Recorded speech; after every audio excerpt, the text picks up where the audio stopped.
Emotions are understandably running high, and as we recognize this is a moment of reflection and pain for many people.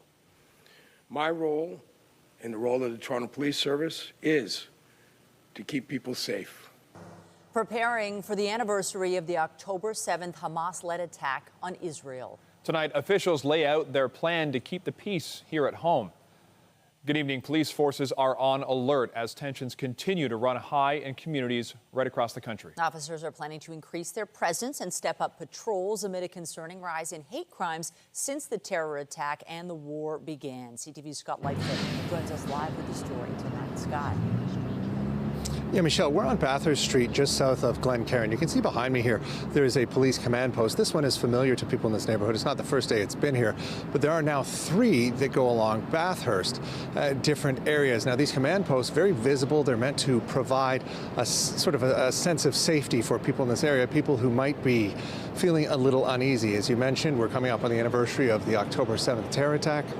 It's also the beginning of Rosh Hashanah, the high holidays for many Jews across the GTA. Toronto's police chief spoke out this morning, sort of detailing what the force's plans are for the next week or so. He says you can expect a much more visible police presence in this area and in other areas around the city.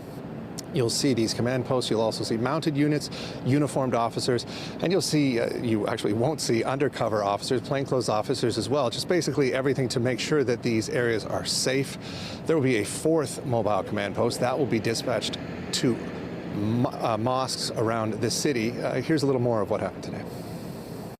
We know emotions are intense, and as demonstrations continue, we must balance the right to assembly with the need to maintain public order and public safety. This is not just for those attending demonstrations, but also for our broader community and our officers. Over recent weeks, some demonstrators have become increasingly confrontational, and we have seen assaults on officers, including the use of weapons and physical attacks. These actions are dangerous for everyone.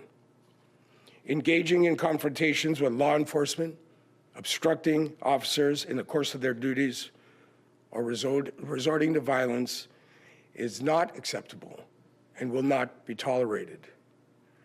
Our officers will not hesitate to enforce the law and make arrests where warranted. Again, an arrest can happen at any time after an offense. Communities are hurting, and the trauma of the conflict is deeply personal for many. The police are expecting memorials over the next few days. They're also expecting more protests. Here's a little more now on how Toronto police, as well as police across the GTA, are planning to mark the anniversary of the October 7th terror attack.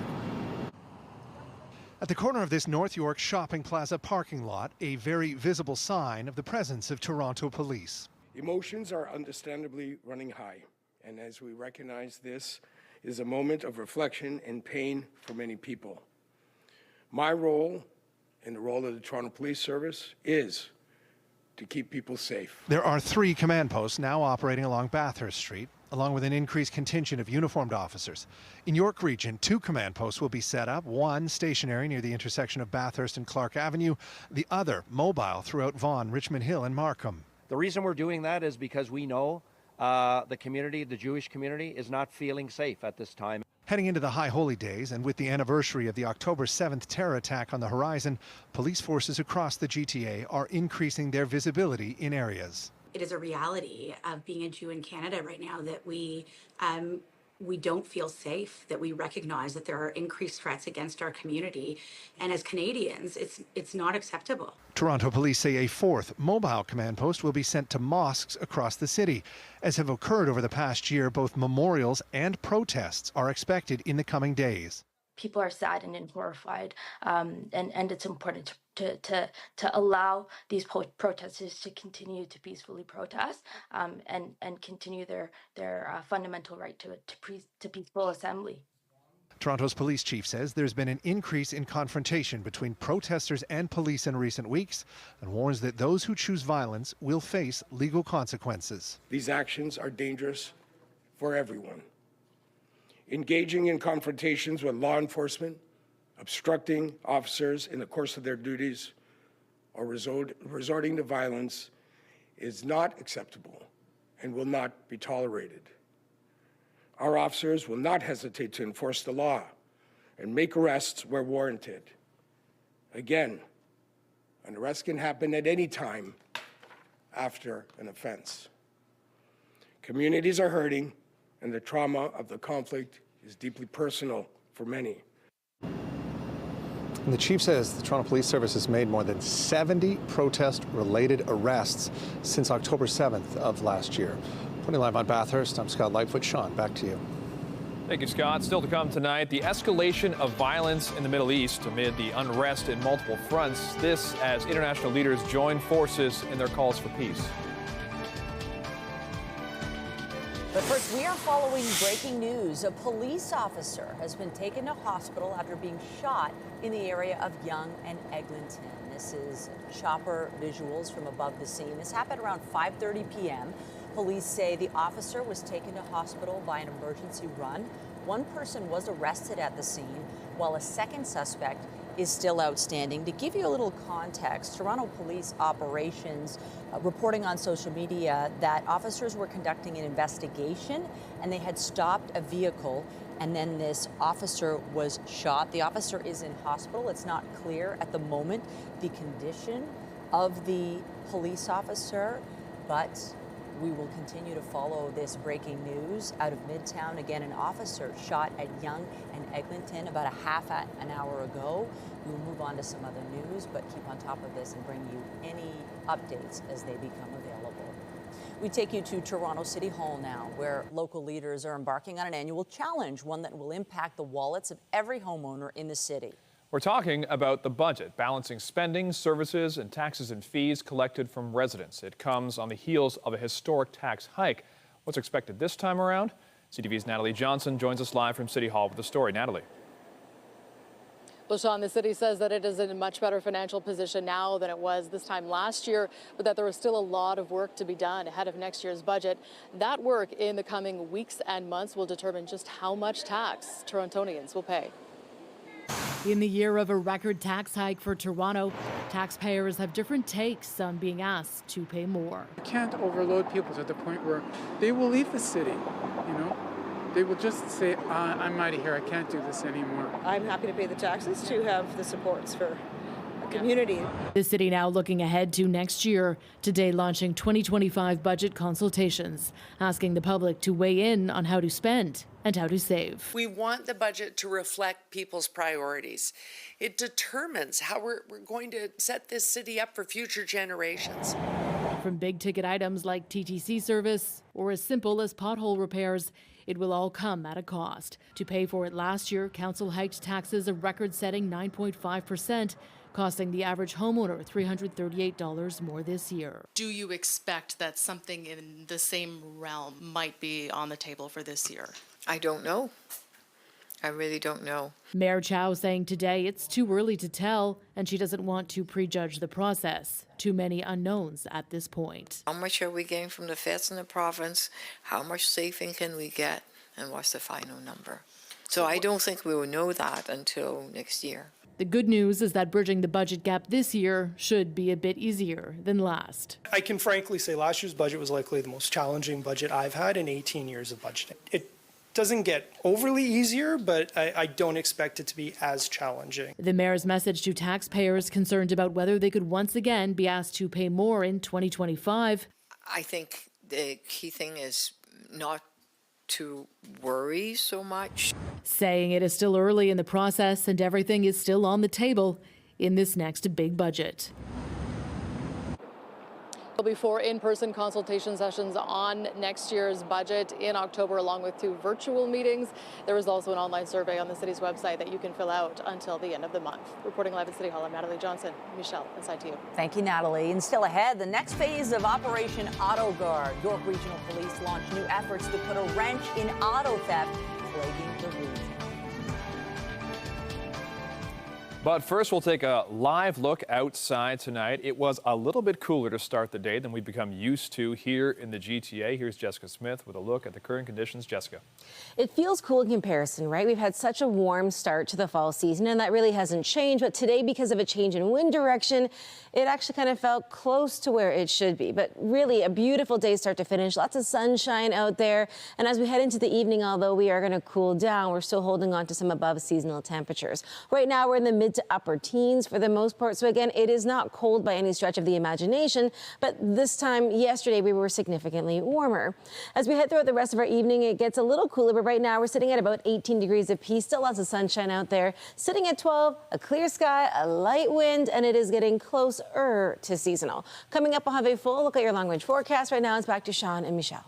Thank you, Jess. We turn to the ongoing efforts to curb car thefts plaguing the GTA. Today, York Regional Police announced the next phase of its Operation Auto Guard. CTV's Beth McDonnell joins us live from York Region Police headquarters tonight in Richmond Hill with more. Beth. Michelle, there are still thousands of vehicles being stolen across York Region, primarily in the south part of the region. Police say while auto thefts are down 31%, carjackings are up 106%. When it comes to protecting their vehicles, residents in Richvale in Richmond Hill are worried. My wife actually was planning to drive this vehicle. She found out that this glass was broken and everything in the vehicle was turned out. Regional police say around the second week of September, there were several car jumping incidents here where vehicles like this one were damaged, and a break and enter where thieves got keys and stole a Lexus and a Toyota believed to be unrelated. Right now, they're very scared, they're concerned, and they feel unsafe. I'm announcing the launch of a major project, the second of its kind, dubbed AutoGuard 2.0. Today, York Regional Police announced a plan to prevent vehicle thefts, while the first AutoGuard project focused on disrupting organized crime and led to 80 vehicles being recovered with 56 people facing charges. Police want to build on that and raise awareness and engage the public in better protecting their property, especially in the hardest hit areas of Richmond Hill, Markham, and Vaughan. Officers from Community Services and our auxiliary unit are approaching homeowners in these hotspots directly, giving them the opportunity to play an active role in crime prevention. We're handing out Faraday bags, which block the signal duplicating devices that replicate key fobs. Police are also handing out pamphlets with 6 steps they say can make a big difference. Don't leave valuables in your vehicle, install a GPS tracking device, invest in outdoor security cameras, use a steering wheel lock, keep key fobs in a Faraday bag away from the door, and park in a garage if possible. For people in Richvale, taking precautions isn't enough to calm the nerves. Pretty scary. Yeah, we make sure we lock our car every night and we don't keep anything in it. Yes, owners have some responsibility, but if there is no punishment for the crime will continue. Police say tackling the high number of thefts is going to take time and remind everyone personal safety is always paramount to property. AutoGuard 2.0 runs until mid-November. Reporting live, I'm Beth McDonnell. Michelle, back to you. Thank you, Beth. Toronto police have identified the victim of a deadly shooting on Monday. 26-year-old Joey Omar Black was shot in Lawrence Plaza, the corner of Lawrence Avenue in Bathurst, just before midnight on September 30th. He was rushed to hospital where he later died. So far, police have not provided any information on possible suspects. A warning about the video in our next story. It's an update to a report we brought you last night about a woman who was struck by an e-bike along University Avenue. She's recovering, but her injuries were significant. Magali Da Silva was struck near a food truck back on August 27th, suffering multiple fractures to her skull. The food truck was parked in a parking space directly beside a cycle lane. We reached out to the city for clarity. The city confirmed that the food trucks are allowed to park in the University Avenue parking spaces, and e-bikes are permitted to use the cycle lane. They also point to an area between the cycle lane and the parking space called the buffer area that is meant to be kept clear. Now, the city sent a clarifying statement that reads in part, city staff will investigate the food truck parking location as the photo shared indicates that the vendor is parking in the buffer area. If the vendor cannot comply with the parking regulations, the city staff will consider whether to permit the location, whether permitted location needs to be moved or rescinded.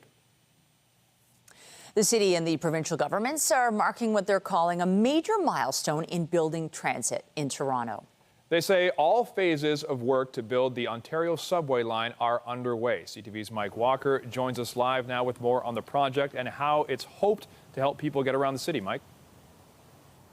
Well, Sean and Michelle, this milestone achieved with construction now starting on bridges that will allow the subway to travel across the Don Valley. This is a $27 billion project that officials say will cut travel times in half.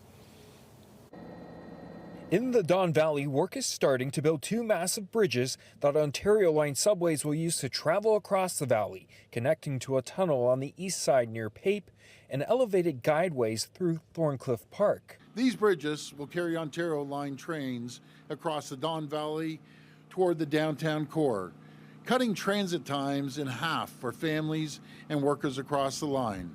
The Ford government touting this as a huge milestone for the multi-billion-dollar subway project, with construction now underway on all parts of the line, including excavation at future stations in the downtown and groundwork next to Pape subway station. We know fast, reliable, and affordable public transit is key to our economy and key to the quality of life of our communities. The more than 15-kilometer line has 15 stops running from Exhibition Place through the core, north on Pape, and ending at Don Mills and Eglinton. 40 connections to other subways, bus, streetcars, and regional train services. It will take tens of thousands of cars off the road every day. But as the government marks this milestone, questions swirl over another major transit project, the Eglinton Crosstown, years behind schedule and no opening date in sight. A source of frustration for the mayor. We put aside money so that we could operate it. Please just get it done. Metrolinx vows it will give 3 months' notice when the LRT will open, critics demanding the government hold Metrolinx accountable and fire its CEO. You can't just keep giving people raises and, ballooning the size of Metrolinx's bureaucracy when we're not seeing actual results. I'm first to admit, is there problems? Yeah, there's problems, but we're going to get it done and get it done safely. But no firm date when asked to confirm if the line will likely open next year. Commissioning and testing is a very key part of that. All construction is complete substantially, and this is the most important part about making sure that it's safe and reliable for people to be on. As for the Ontario line, the target completion date is 2031. Now, Metrolinx projects that ridership for the Ontario line will be 388,000 daily boardings, but with construction still in its early stages, there's no firm timeline for when this new line will be in service. Reporting live, I'm Mike Walker. Michelle, back to you. Thank you, Mike. In keeping with transit, the TTC says it will be restoring streetcar service through Liberty Village months ahead of schedule. The transit agency says the 504 streetcar will begin running again along King Street between Shaw and Dufferin starting on Sunday. Work to replace the aging streetcar tracks in the area has been underway since February. Construction was not expected to be completed until December, but crews were able to finish early. Meantime, the Premier says speed limits will be increased on all 400 series highways. A pilot program was launched 2 years ago, which raised the limit on 6 sections of the highways from 100 kilometers per hour to 110 kilometers. The province says the limit will be increased on all 400 series highways, but only in areas where it is safe to do so. We've rolled out the expanded speed limits as late as July of this year as well across the province. So we rolled out an initial pilot in 2019. Everything has come back very positive. We're working with our team of engineers to see, on behalf of the Premier's direction, to continue expanding that. And it's about making sure that those people are on the road that are respecting the laws, that they can get to where they need to go in a faster, easier way. The province did not say which stretches of highway would be considered safe to raise the limit or what the safety criteria would be. In the Middle East, Israel and Iran appear to be edging closer to all-out conflict. Both sides issuing warnings and world leaders insisting a diplomatic solution is still possible. CTV's Heather Wright reports. Israel released video today showing its troops in southern Lebanon. Not seen, intense fighting with Hezbollah. Israel says 8 of its soldiers were killed in the first day and a half of its ground invasion into Lebanon. We are at the height of a difficult war against Iran, Prime Minister Benjamin Netanyahu said, as his government weighs its response to Iran's missile barrage Tuesday night. One that's probably clear is going to happen is attacking the launch sites of the missiles that were launched towards Israel. That's the minimum that I think is going to happen. Israel could also hit nuclear sites in Iran. It's something U.S. President Joe Biden has been discussing with other G7 countries and says he opposes. All 7 of us agree that they have a right to respond, but they should respond in proportion. Iran fired more than 180 missiles at Israel yesterday, using some of its most advanced weaponry. 1 death has been reported, a Palestinian man who was hit by missile shrapnel in the occupied West Bank. In Gaza, Israeli airstrikes in Khan Yunis killed at least 51 people, according to Gaza's health ministry. The IDF says Hamas has embedded command centers within schools where displaced people are sheltering. Hamas has also taken responsibility for the attack in Jaffa on Tuesday. 2 gunmen opened fire on a train, killing at least 7 people. The escalation of violence on multiple fronts prompted an emergency meeting of the UN Security Council. Just hours before, Israel announced it had barred Secretary General Antonio Guterres from entering the country, accusing him of not forcefully condemning Iran's missile attack. Guterres did condemn it during the meeting, while also calling for a ceasefire. This deadly cycle of tit-for-tat violence must stop. It's a call reiterated by Canada's Prime Minister. As an international community, we have to continue to do everything we can to call for peace and stability, which means calling for a ceasefire between Hezbollah and Israel, calling for a ceasefire in Gaza. G7 leaders released a joint statement today expressing their concern over the escalation of violence in the last 24 hours, while also insisting a diplomatic solution is still possible. Heather Wright, CTV News, Toronto. In the Gaza Strip, the United Nations is preparing for a second round of vaccinating children against polio. It's expected to start in the middle of the month and also include the distribution of vitamin supplements. The vaccination campaign faces challenges from ongoing fighting to devastated roads and hospitals shut down by the war.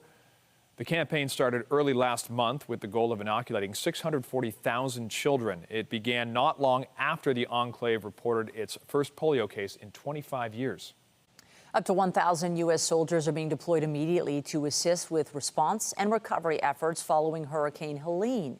The storm killed at least 166 people and caused catastrophic damage in the southeast. More than 1.2 million customers still had no power today in the Carolinas and Georgia. Many are also without running water and cell phone service. More than 150,000 households have registered for assistance with the Federal Emergency Management Agency, and that number is due to increase. Today, U.S. President Joe Biden was in Raleigh, North Carolina, where he received a briefing. The damage is still being assessed, and many people are still unaccounted for. So I'm here to say the United States, the nation, has your back. The nation has your back. We're not leaving your back on your feet completely. More than $10 million has been provided directly to those affected by the storm. Tomorrow, Biden will visit communities in Florida and Georgia impacted. Vice President Kamala Harris arrived in Georgia today and will head to North Carolina in the coming days. In Ottawa, the next move is now up to the Bloc Québécois. The Liberals announced today they will not support a bloc motion to increase old age security payments for all seniors. The government will be voting against the Opposition Day motion. It is not appropriate for an Opposition Day motion to set the precedent of getting a royal recommendation this way. I also want to be clear that, as I have stated many times in the media, I am in discussion with all parties at all times to try and make this parliament work, and that will be what I continue to do moving forward. The Liberal decision comes despite an ultimatum giving them until October 29th to pass the private member's bill. If that does not happen, Bloc leader Yves-François Blanchet has said he will begin negotiating with the other opposition parties about bringing the government down. It is estimated that raising the pension would cost about $16 billion over 5 years. U.S. politics now, and two vice presidential candidates squared off in New York last night in their one and only debate. But for much of the evening, both men focused on each other's running mates. Donald Trump had 4 years. He had 4 years to do this. And he promised you, America, how easy it would be. I'll build you a big, beautiful wall, and Mexico will pay for it. Less than 2% of that wall got built, and Mexico didn't pay a dime. But here we are again, 9 years after he came down that escalator, dehumanizing people. You've got schools that are overwhelmed. You've got hospitals that are overwhelmed. You've got housing that is totally unaffordable because we brought in millions of illegal immigrants to compete with Americans for scarce homes. The people that I'm most worried about in Springfield, Ohio, are the American citizens who have had their lives destroyed by Kamala Harris's open border. Both men agreed the number of migrants in the U.S. illegally is a problem, but each laid the blame on the opposing presidential nominee. On foreign policy, Tim Walz and J.D. Vance offered different approaches. The Democrat promising steady leadership under Harris, while his Republican opponent pledging a return to peace through strength. Well, we couldn't see it here, but a lucky few got a chance to view a solar eclipse today. It occurred mostly over the water in the Pacific Ocean, but was also visible over Easter Island and the tips of Argentina and Chile. This was an annular eclipse when the moon obscures all but a ring-shaped sliver of the sun. That's because the moon is at a point in its orbit that's farther away from Earth. After today's Ring of Fire eclipse, there will be two partial solar eclipses in March and September, visible in parts of North America, Europe, West Africa, and Antarctica. The next total solar eclipse won't arrive until 2026. The season started with high hopes for the Toronto Blue Jays, but ended with the team finishing last in their division. Tonight, the organization offered a post-mortem on the past few months. CTV's Rahim Ladani has the details. As the Dome closes on another season, the Blue Jays brass admit they got it wrong. We objectively thought that we had a team that was good enough to, to win the American League East and play in the postseason. And, I can't think of a bigger disconnect from expectations in the time that I've been here. Toronto finished the 2024 campaign with their worst record since 2019, and they haven't won a playoff game since 2016. Despite the lackluster performance, President Mark Shapiro confirmed that General Manager Ross Atkins' job is safe. A lot of other GMs would have, they would have been out a long time ago. Like the San Francisco Giants fired Farhan Zahidi the other day, so I don't know. I'm wishing for the best, but I'm losing hope, to be honest. From inconsistent pitching to a lack of offense, the front office says the team needs to be better. But what on-field changes that entails remains to be seen. We want to be really comprehensive and creative to make sure that we're doing it in a way that ensures we take a step. One bright spot for the Blue Jays this season was 25-year-old Vladimir Guerrero Jr. The slugger smashed 30 home runs with 103 RBIs. And now the clock is ticking on the team to make a decision about the core. The contracts of Vladimir Guerrero Jr. and Bo Bichette are major question marks this offseason, with both players set to become unrestricted free agents at the end of next season. Today, Mark Shapiro applauded Vladdy's play, but stopped short of calling him a generational player. When you go to the Hall of Fame, what separates the players in those plaques is that they played the bulk. They stayed healthy. He's a great talent and emerging into a great player, and it certainly has a chance to be that type of player. And the Jays will need a number of impact players if they intend to reach their goal of bringing a World Series back to Canada. Rahim Ladani, CTV News. Still to come tonight, we're following breaking and developing news. A police officer has been shot and injured. It happened near Yonge and Eglinton. One person has been arrested while a second suspect is still outstanding. We have news crews headed to the scene. The latest coming up.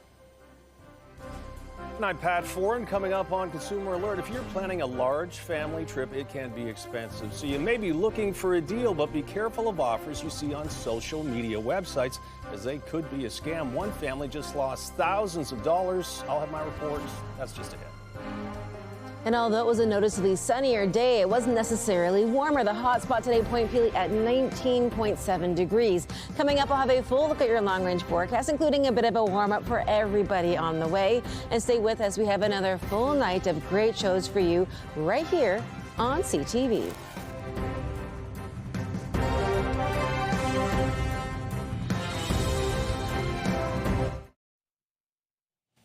Planning a flight can be expensive, especially if you are taking a trip with a large number of family members. You may be tempted by deals that you see on social media offering huge discounts, but be careful you don't get scammed. Here's Pat Foran and Consumer Alert. Pat. Thanks, Sean and Michelle. A family was planning a trip that included 10 people. They saw an offer on Facebook of 30% off airline tickets, but it turned out some of the tickets were fake and they had to buy replacements at double the price.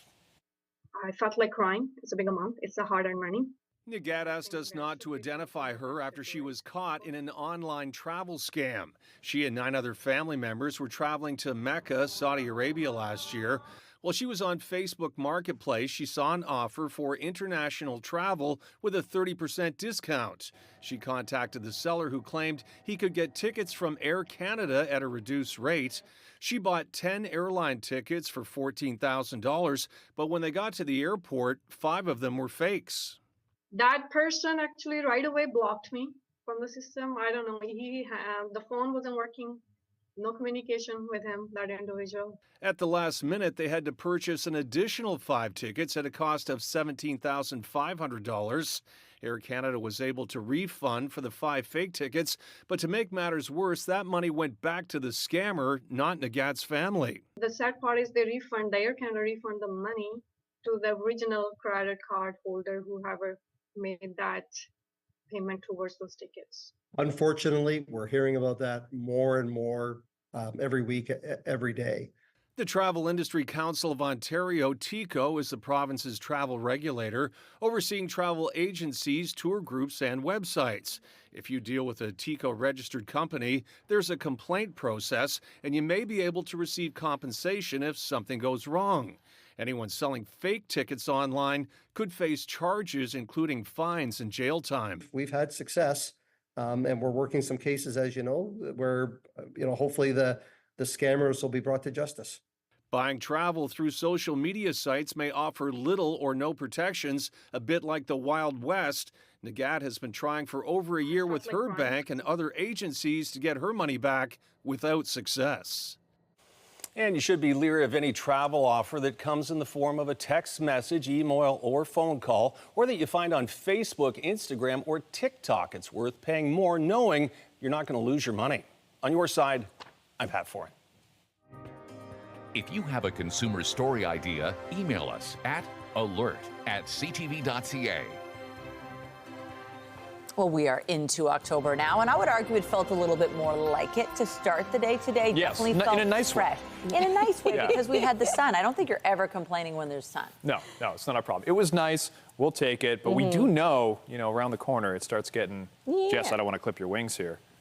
It's okay. No, you go ahead. I feel like it's going to happen fast, and suddenly we're wearing coats and it goes from 0 to boots. 100 so quickly.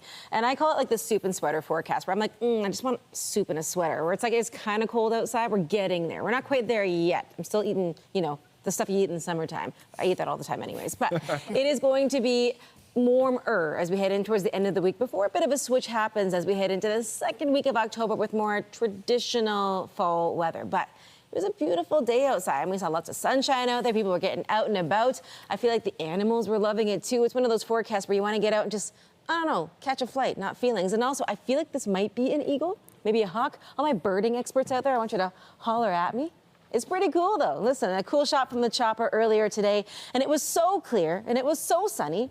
You could see it, the birds doing their thing out in the sky. A beautiful day today, and it continues as we head in towards the rest of the week. Temperature-wise, we're sitting at 17, so yes, it is a little cooler than yesterday, but we're still holding on to really warm weather as we head in towards the end of the day and the end of the week. A more northerly flow kind of helped keep things feeling a little fresher as we made our way throughout the day, but overall, central and southern Ontario still in a fairly seasonal range.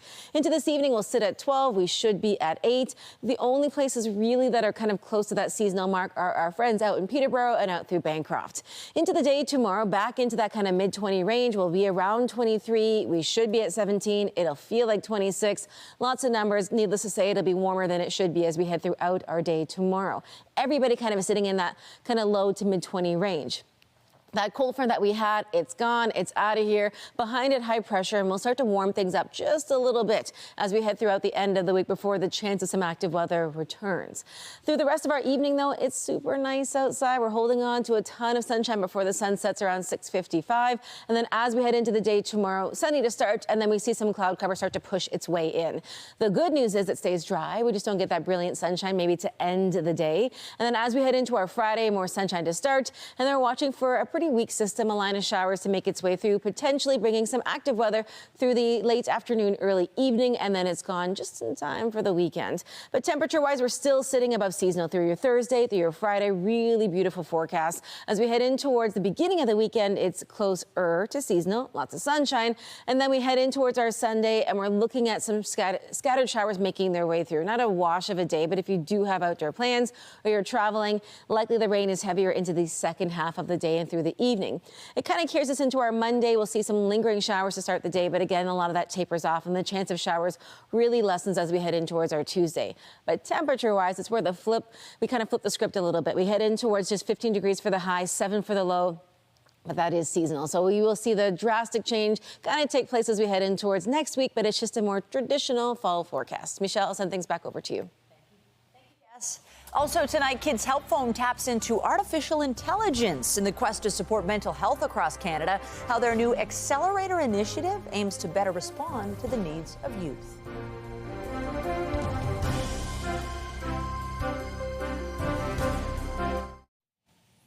Well, Kids Help Phone is known for supporting youth mental health across the country. And as technology continues to advance, the organization is using it to reach even more children in need. CTV's health reporter Pauline Chan explains.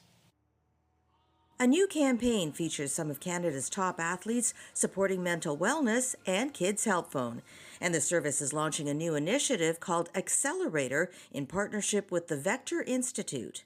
A 13-year-old who is experiencing panic attacks for the first time because they're being bullied at school shouldn't have to know exactly how to describe how they're feeling or exactly how to ask for help.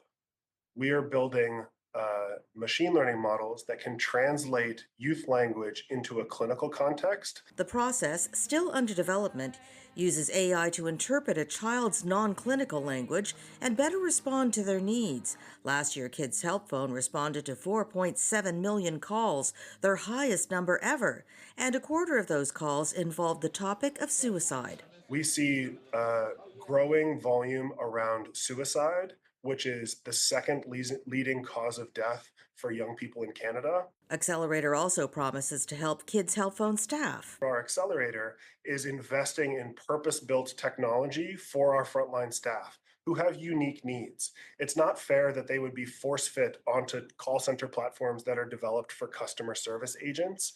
Helplines deserve purpose-built technology that help them stay focused on their clinical experience and can do things like automating administrative tasks or making sure that the reference material that they need on a shift is readily available. Kids Help Phone says it's working with clients and staff to develop Accelerator in the coming months. Pauline Chan, CTV News. Oasis has announced new dates for their North American tour, and that includes another show in Toronto. The second show will be at the new Rogers Stadium in Downsview Park, August 25th. The group is already scheduled to play there on the 24th. Oasis has also added new dates in New Jersey, Los Angeles, and Mexico City. They say the reason for adding all these new dates is overwhelming demand. Pre-sale for the Toronto show is tomorrow at 2 p.m. with tickets to the general public going on sale Friday. And after the break, we have an update on the breaking news this hour. A police officer shot and injured after stopping a vehicle. These pictures from our CTV News chopper above the scene near Yonge and Eglinton. Stay with us. We'll have the latest.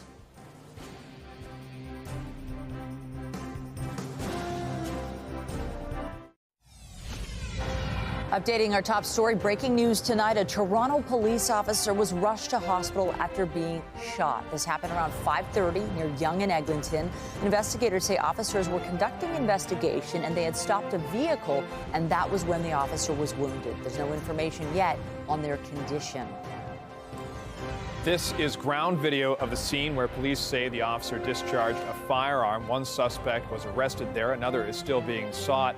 Again, a Toronto police officer has been wounded in a shooting near Yonge and Eglinton around 5:30 p.m. They were taken to hospital. Their extent of their injuries is unknown right now. The SIU has invoked its mandate. Remember to keep up to date on this story throughout the night at ctvnewstoronto.ca and by downloading the CTV News app. On the markets, the Canadian dollar was down a fraction to end the day at 74.10 US. Western Canadian Select oil was up to 56.64 a barrel, and the TSX Composite Index closed down just over 32 points to 24,001.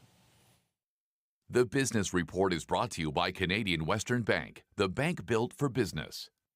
The Toronto Maple Leafs were in Muskoka today, taking the ice at a local arena. Great having the fans out, a little motivation for the boys.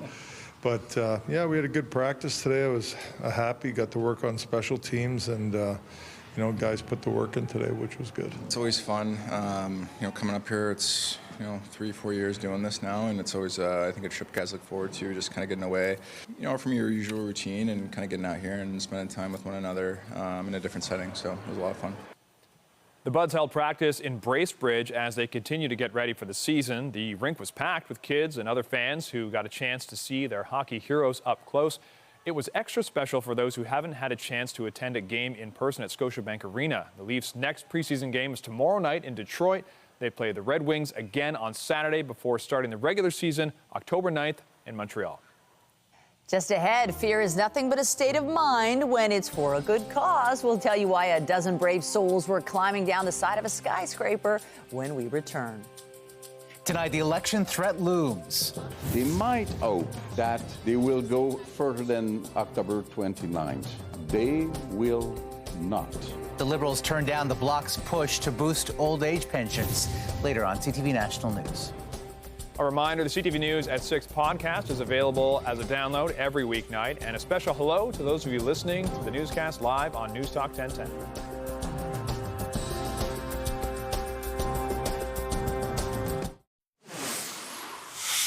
Returning to breaking news tonight, a Toronto police officer has been injured.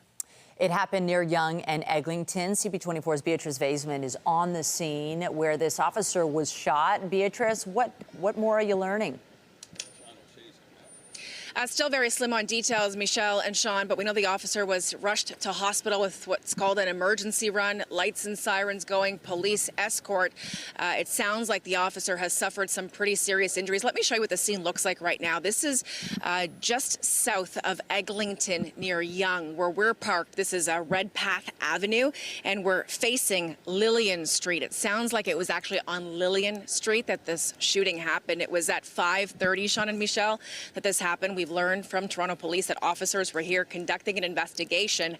They stopped a vehicle, and at that point, one officer was shot and taken to hospital. We have also learned from police that one person was arrested at the scene, one person still outstanding as part of this investigation. Video that we've received from some viewers, Michelle and Sean, shows what looks like a major crimes unit van inside the scene. That suggests that there's a possibility that these are plainclothes officers who are conducting the investigation. If you see officers in the video as well, these are officers not in uniform. They've got their police vests on, but otherwise they're in what's called plain clothes. We've also learned just in the last few minutes here that one officer who was at the scene as well did discharge their firearms. They shot. And at this point, the Special Investigations Unit is going to be taking over this investigation. The SIU always invokes mandates and takes over an investigation when an officer discharges their firearm, Michelle and Sean. So here we've got breaking news. One officer shot. We're waiting for an update on his or her condition from Toronto Police, but a very active investigation here at the scene. CP24's Beatrice Vaisman. Appreciate it. We understand it's early hours in this investigation. Thank you for that update. And remember to keep up to date on this story. We'll be updating our website at ctvnewstoronto.ca. Finally tonight, going to new heights for a good cause. Dozens of people face their fears high above the city today. It wasn't for the faint of heart. Participants rappelling from the rooftop of a 17-story office building on Bloor Street. This was all for the Easter Seals Drop Zone event. Everyone who made the climb down had to raise at least $1,000 for the organization, and all the proceeds will go to programs and services that support people living with physical disabilities in Ontario.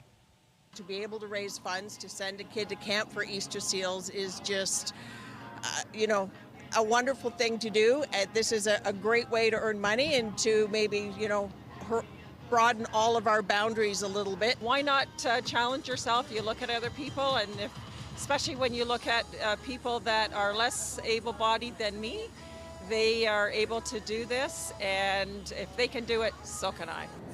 Well done. The organization hoped to raise at least $65,000 during today's event. Unfortunately, you don't want to be doing that when it's raining. No. You don't want anything to go wrong. They probably love the fact that they woke up today and it was sunny. It was sunny, it was a light breeze, and it was a cooler breeze. So if you were sweating from the nerves, nobody could tell because it was cool outside. And the good news is, as we head in towards the rest of our week, the end of it, we're looking at sunshine and temperatures getting just a little bit nicer out there. We're holding on in the 20s throughout the rest of the work and school week, and right now it is beautiful out there. Clear, but a little fresh as we make our way in towards our evening, sitting at 17 here in the city, 19 through Windsor, 15 in Ottawa, and we're holding steady as we head into the overnight hours. Now, into the day tomorrow, warm, sunny, that humidex returns, just a hint of it, just a sprinkle. And then as we head in towards the end of the weekend, we see a little active weather, but overall, not too bad for the first week of October. Appreciate it. Thank you, Jess. That's it for us, but be sure to join Omar Sachedina at 11 tonight for CTV National News, followed by Zoraida Allman with your next local newscast at 11:30. In the meantime, our coverage continues anytime on CP24 and online at ctvnewstoronto.ca. For Jessica Smith and the whole team here at CTV News, thanks for watching and have a great night.